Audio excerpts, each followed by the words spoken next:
अस्सलाम वालेकुम वरहमतुल्लाह। शहीद सियालवी आपसे मुखातिब हूँ। एक डिबेट चल चुकी है कि गिलगित बल्तिस्तान को सूबा बनना चाहिए या नहीं बनना चाहिए।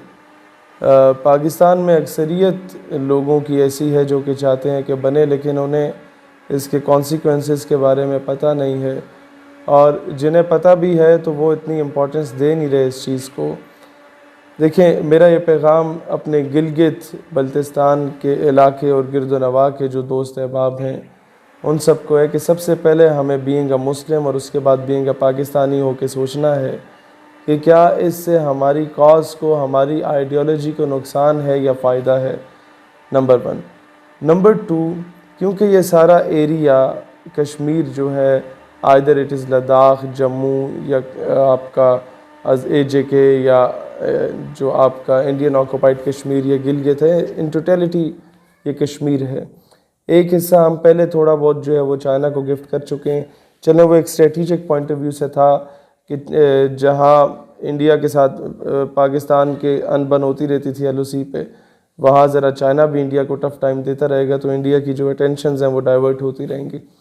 लेकिन as far as Gilgit Baltistan as a province it is concern, तो ये कश्मीर कॉज को इंटरनेशनली नुकसान इस तरह पहुँचा सकता है कि अगर गिलगित बल्तिस्तान ऑफिशियली सूबा डिक्लेयर कर दिया जाता है पाकिस्तान की जानिब से, तो इंडिया के ख़िलाफ़ जब भी हम अक़वाम आलम में जाएंगे और कहेंगे कि उसने कश्मीर को तोड़ा, लद्दाख को अलग कर दिया, जम्मू को अलग कर दिया, तो इंडिया हमारे सामने ये पॉइंट रख सकता है कि आपने भी कश्मीर को तोड़ के गिलगित अलग किया था।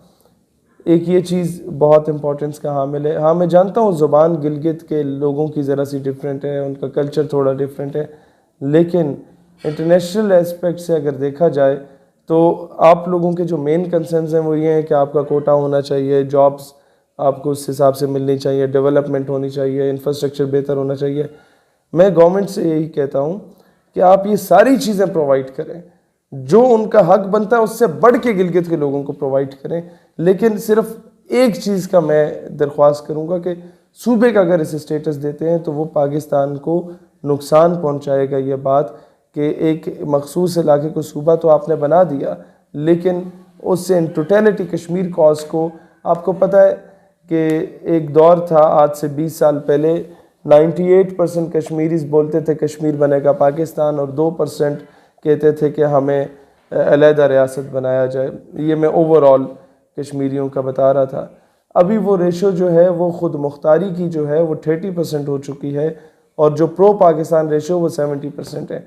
इसमें ना तो इंडिया का कोई कमाल है और ना ही इसमें मैं समझता हूँ कि कश्मीरियों की कोई गलती है। इसमें सबसे बड़ा कसूर हम लोगों का है कि एक बंदा जो आपके नाम पे शहादत देता है, फिर वो चाहता है कि उसकी कब्र के कुतबे पे भी पाकिस्तान लिखा जाए, फिर वो चाहता है कि वो दफन हो तो वो पाकिस्तानी परचम के अंदर दफन हो, फिर वो चाहता है कि उसके खून से उसके कफन पे पाकिस्तान का नाम हो। तो हम अमेरिका या अक़वाम मुत्तहिदा के प्रेशर में आके ऐसे शख्स को जो कि फ्रीडम फाइटर है, जो पाकिस्तान के लिए शहीद हुआ मकबूजा कश्मीर में, हम बैनुल अक़वामी चौधरियों के, अमेरिका वगैरह जैसे दहशतगर्दों के ज़ेर प्रेशर आके ऐसे मुजाहिद को, ऐसे फ्रीडम फाइटर को जब दहशतगर्द कहते हैं, तो कभी भी उसका बच्चा जब बड़ा होगा तो वो आपके लिए शहादत देने को तैयार नहीं होगा। उसकी वजह यही है कि हमने एहसान फरामोशी की, हमने कायदे आज़म को, मैं कहता हूँ, शहीद करवाया, हमने मोहतरमा फ़ातिमा जिन्ना को शहीद करवाया। ये कहानी फिर से ही हम लोग अपने मोहसिनों के, हमने डॉक्टर AQ खान के साथ क्या किया, हमने अमल कांसी के साथ क्या किया, हमने डॉक्टर आफिया सिद्दीकी के साथ क्या किया। ये कूफे वाले के जो सारी खसलतें थीं ये तो इस कौम में पाई जाती थीं, लिहाजा ये माइंड ना कीजिएगा इस बात का। लेकिन हम लोगों ने हमेशा कश्मीर के नाम को बेचा, हम लोगों ने हमेशा कश्मीर के नाम पे सियासत की, 70 सालों से सियासत की, उनके खून को बेचा। लिहाजा अब मज़ीद इस तरह की कोई हरकत ना करें। तोपे, टैंके, बंदूक तो आप लोगों से चलते नहीं हैं, कोई प्रैक्टिकली आप लोगों ने करना कुछ नहीं है। जो लोग बग़ैर तनख्वाहों के शहादतें दे रहे थे उनको आपने दहशतगर्द कह दिया।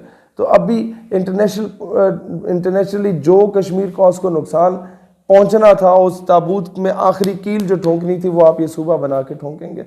लिहाजा इस पर नज़र षानी करें।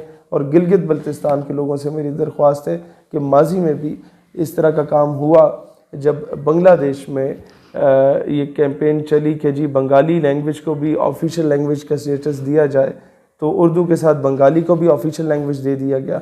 तो उसके बाद मौलवी अब्दुल हक साहब ने, बाबाए उर्दू थे, उन्होंने घेराव कर दिया पार्लिमान का। उसके बाद वो बंगाली लैंग्वेज का जो ऑफिशियल स्टेटस था वो वापस ले लिया गया।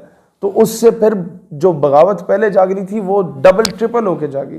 तो अभी आप सूबे का अगर दर्जा दे देते हैं गिलगित को, उसके बाद कहते हैं कि नहीं यार ये तो इंटरनेशनल पॉइंट ऑफ व्यू से नुकसान है, और फिर जब आप ये फैसला वापस ले लेते हैं तो फिर आपको पता है कि ये बगावत की तरफ जाएगा सिलसिला। लिहाजा जो उनके राइट्स हैं गिलगित के लोगों के, वो उनको पूरे दें, उससे बढ़ के राइट्स दें, लेकिन कोई ऐसा कदम ना उठाएं जिस तरह आप लोगों ने माजी में उठाए। और अब मसला ये है कि आप तो 2-4 साल नौकरी करके दफ़ा हो जाते हैं या 5 साल हुकूमत करके दफ़ा हो जाते हैं, उसके बाद ये कौम उसका अजाला भुगतती है। इस कौम को नुकसान होता है, पाकिस्तान की टू नेशन थ्योरी को नुकसान होता है, नज़रिए पाकिस्तान को नुकसान होता है। लिहाजा पाकिस्तान से वफ़ादारी करें, इससे गद्दारी के मुर्तकब न ठहरें। पाकिस्तान हमेशा जिंदा।